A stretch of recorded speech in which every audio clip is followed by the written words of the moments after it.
Hey, welcome to the latest developer blog video about Production Line, which is the game that I'm making at the moment and is currently in early access.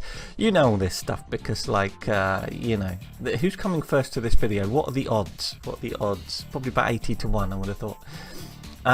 Anyway, I'm going to talk about what we've done in the last week and ask for some feedback on various things. The reason I'm starting off on this screen is I want to talk about something that we've got a new option for.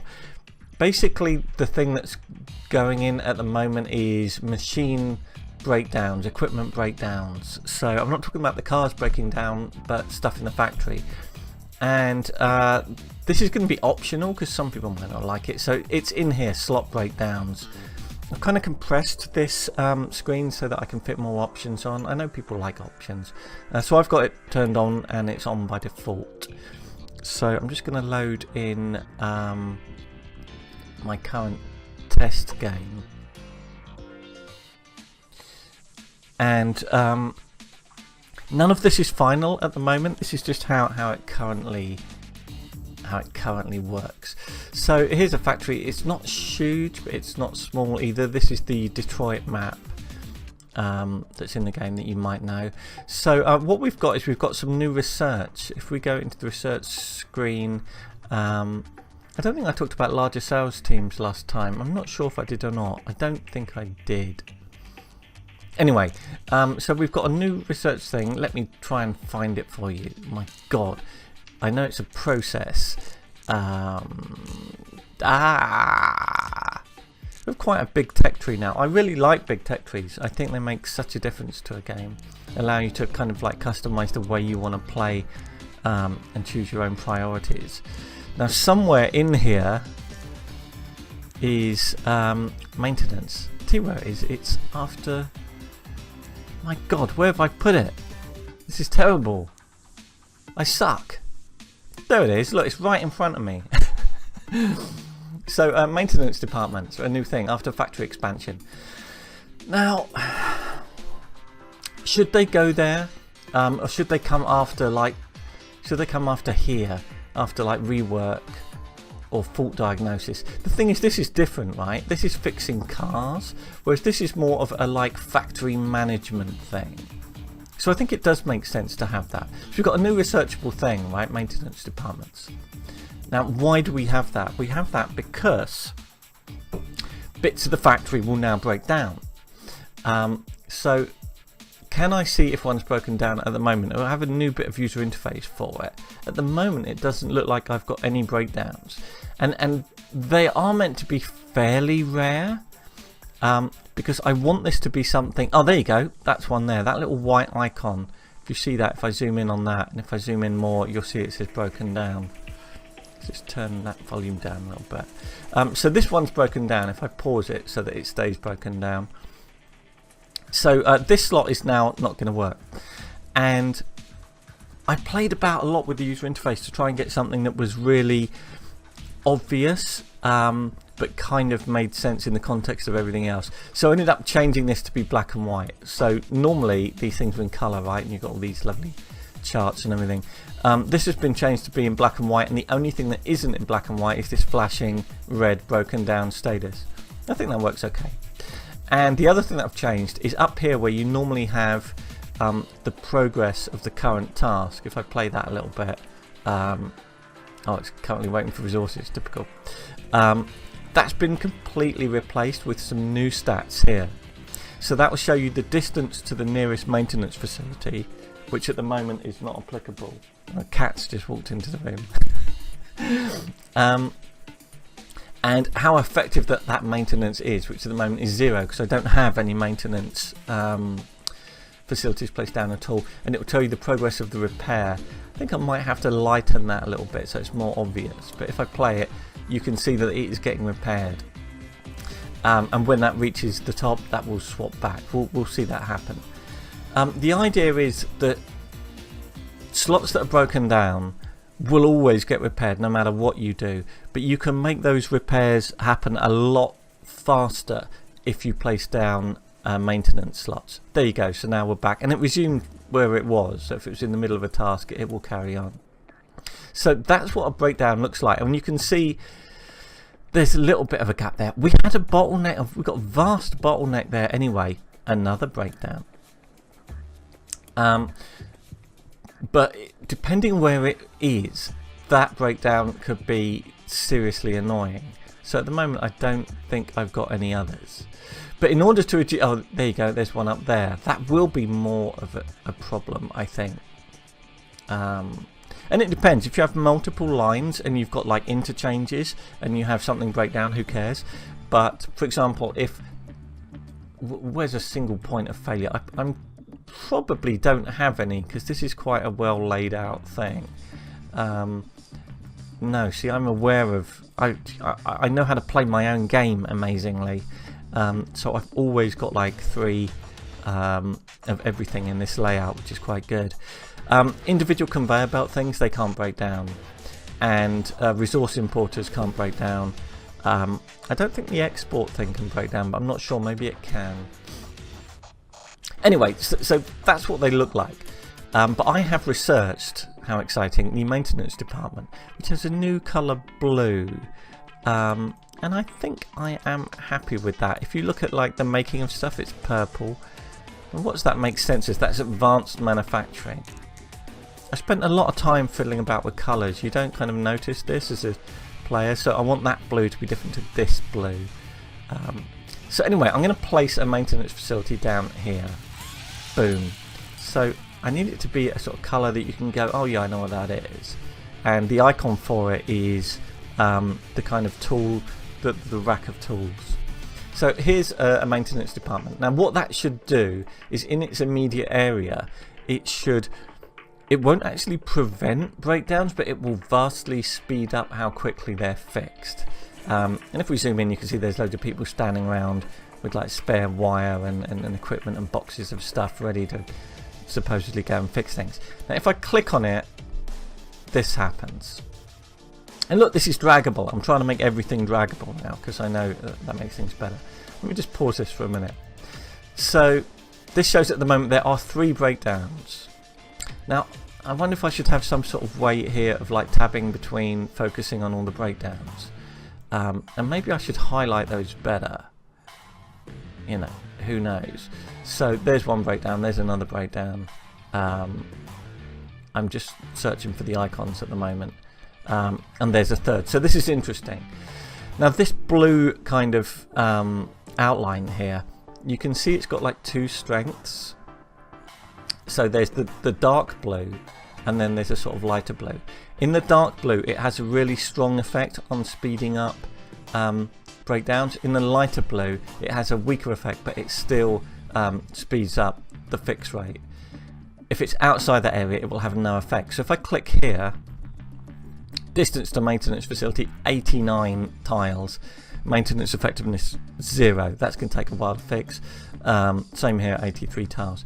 If I go to this one, 18, so it's 18 tiles away to the nearest maintenance facility. Maintenance effectiveness 38%.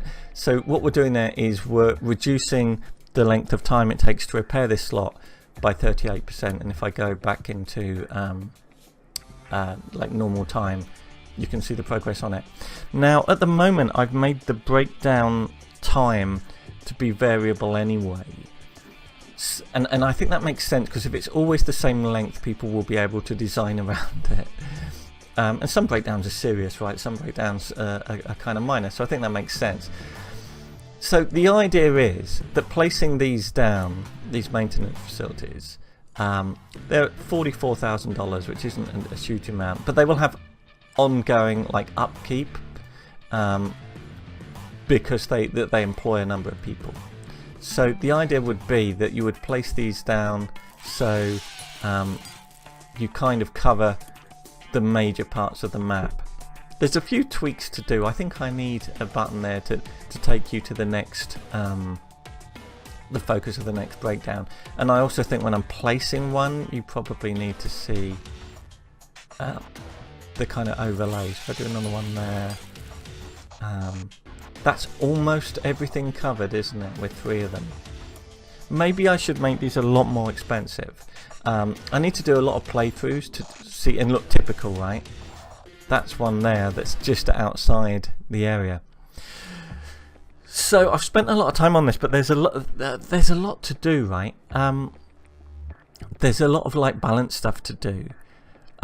One thing is, you know, how frequent should breakdowns be? I want them to be something that happen now and then, and they're slightly annoying to your plans, but they're not a constant background thing. See, I think they're happening too often here. I've got 4 now. The other thing is, how long should they stay broken down for, and what should be the effect of the maintenance facilities? I don't think that they should completely prevent maintenance facilities, that they should completely prevent breakdowns from happening at all, or being any sort of inconvenience, because otherwise this whole mechanic is something that is solved with like $200,000 and 4 facilities, which would be rubbish. So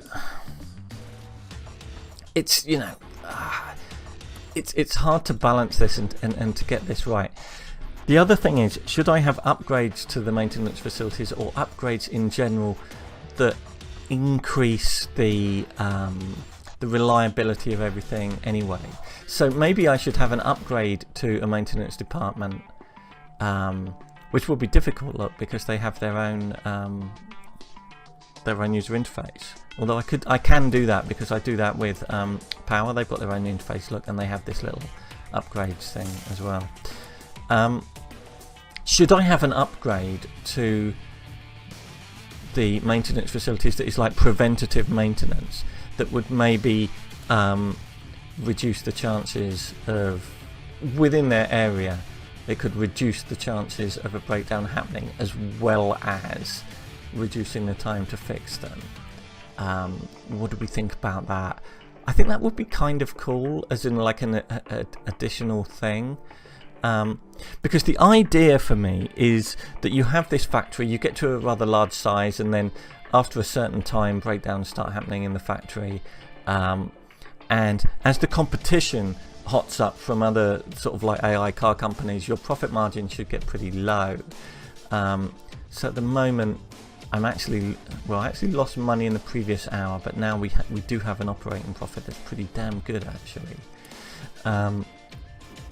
Let me just check and see what the competition is. It is 100%. So I'm pretty efficient here. I've done quite a good job here with this factory, actually. So if you're like your profit margins, you know, are not fantastic, then a breakdown could be really bad. Oh my god, look at this. Look at this huge queue to export. Anyway, so I want to hear your thoughts on that, right? I want to hear what you think about breakdowns as a mechanic. Do you like the way I'm doing it? Are you concerned it would just be annoying? I want to get it right, okay? There's no point in adding a feature to a game just because it sounds cool. You know, it's got to be in there because it adds something to the game. And I think in all games where you build something, you need something that shakes things up. And we're going to have world events that come in that, like, you know, double the price of steel or lithium for like a short period, stuff like that, or a requirement that all cars now have a certain feature, stuff like that. So that will shake things up. But also in the later game, I think it would be good if you had stuff like this, breakdowns that happen and that throw things off slightly. Tell me what you think. This is the point of early access. You know, I have my views on it, and I quite like the way I've done it at the moment, but I want to know what you think. So anyway, on to other things. By the way, what I'll probably do is I'll do an update to the unstable build on Steam, so people can experiment with this and see what they think. Now, if you've played the game a lot and you've played it on big maps like this, you will find that if you're really efficient, exporting the cars becomes a bit of a bottleneck. Now it's down to 2 minutes 30 here. There is one more upgrade. Let's research it. Larger sales teams. We are researching it. That basically adds a bunch more salespeople here and lets you export quicker. I don't think that's in the game yet, but it will be in the next update. So I'm just going to show you the effectiveness of that, and we'll see if it makes much of a difference to this ridiculous bottleneck. Look at that, it's insane. We don't have as much of a bottleneck there. This is kind of quite efficient, really, isn't it? If you look at the way it's going, we've got a lot of defects. Are they actually shipping the defects, though? I don't think they are. Defect, okay, maybe they are. Okay, maybe not. What's the quality of our cars like? Perceived quality. Not bad. 91.85%. That's not bad. Look, breakdown. Oh my god. So we could do with a breakdown here because it might actually reduce the bottleneck slightly. That's not an ideal bit of game design at all, is it? So anyway, let's just get this research done because I have another idea. Amazingly, I have a plan. We now have 3 updates which speed these things up, right? So we have computerized sales, expedited sales, and larger sales teams. I would like to go one further and do something a little bit more interesting that we've done with other stuff. I think this export slot needs to be broken into 2, so you could research a splitting out of it into 2 different tasks. I think there should be paperwork, like administration, sales paperwork, whatever, which should be the bulk of it, and then shipping. And shipping would basically be opening the doors and rolling that car out, presumably onto a train or onto a car transporter. And by splitting it down into those 2, therefore you could have like 2 loads of paperwork and 1 lot of shipping. There we go, larger sales team. So what I'll do here, that's 2 minutes 30. If I upgrade that, it'll be 2 minutes 7. And I'll do the same here and we'll see what the effect is. I'll just run that a bit quicker. Is the bottleneck going to go down? So we're currently here. So what do you think about that? Oh, it is. Look at that. That's ace. Oh. I think that's a better way of doing it. Because it allows you to it introduces all sorts of more interesting problems, because then suddenly I need to find more room here. I'd have to move this rework up a bit and make room for more like paperwork slots. Here I've got loads of room, so that would be fine. I just think that's kind of a more interesting way of doing it than just from a game design point of view, just adding an upgrade here. I mean, I know I've just done that, right? So I shouldn't knock it. And allowing you to spend money and time and then clicking and fixing it. We don't want that.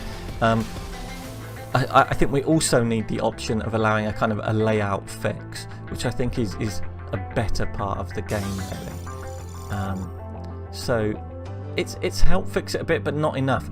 So yeah, I'm thinking I need a new slot here, and I'm going to put that in. By the way, larger sales team. I know there's a problem that this is drawn in the wrong place. So you now have loads of salespeople here. There is an ongoing cost because salespeople are quite expensive.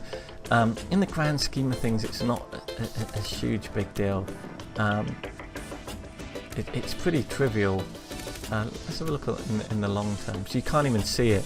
So wages, sales in an hour is $2,000 compared to $968,000 for component purchase. So many things could be tweaked in this game. It's very hard to tell. I'm buying a lot of components and not enough raw materials. I'm not doing enough locally here. And if I go here, I can tell that. Is it here? Yeah, in-house production, 20%. So I'm buying in 80% of my components. There's so much that can be done in terms of balance for a game like this. That job is never finished. Anyway, I don't want to ramble on and on and on. So, new things that are coming in the next patch, which will be quite soon, and I'll probably tease it in the unstable Steam build. Firstly, all of this maintenance stuff, and I might put in like new slots and breakdown for this. And as you can see, we've already got a new upgrade there of larger sales teams. So I want to know what you think. Talk to me about maintenance. Am I doing it right? I think it's kind of cool. I like the area of effect thing. I think that's kind of interesting. But I'd like to know what you think. If you really hate it, you can just switch it off. It will make the game slightly easier, but like it will only make the game as easy as it is now. This is in there to make things harder. So look, yeah, I've got a breakdown here. Breakdowns don't happen in the early part of the game because that would just be overkill. Anyway, let me know what you think about that. You can leave a comment on this video. We also have forums at positech.co.uk. There's also the Steam forums. You can even email me, cliff@positech.co.uk. I make my email address pretty sort of widely out there, and I read every email I get, whether or not I reply. I normally do reply, actually. And we will have another video next week. At some point we're going to be at EGX, so we will skip a video, and I'll talk about that a bit more next time. If you like these videos, please like them and subscribe them. As ever, if you are enjoying the game and you haven't left a Steam review, please leave a review on Steam. We've got pretty good reviews at the moment, actually, because it's much appreciated. Thank you for watching this video that was done before I had breakfast at 9 o'clock this morning. Thanks for watching it, and I'll see you next week.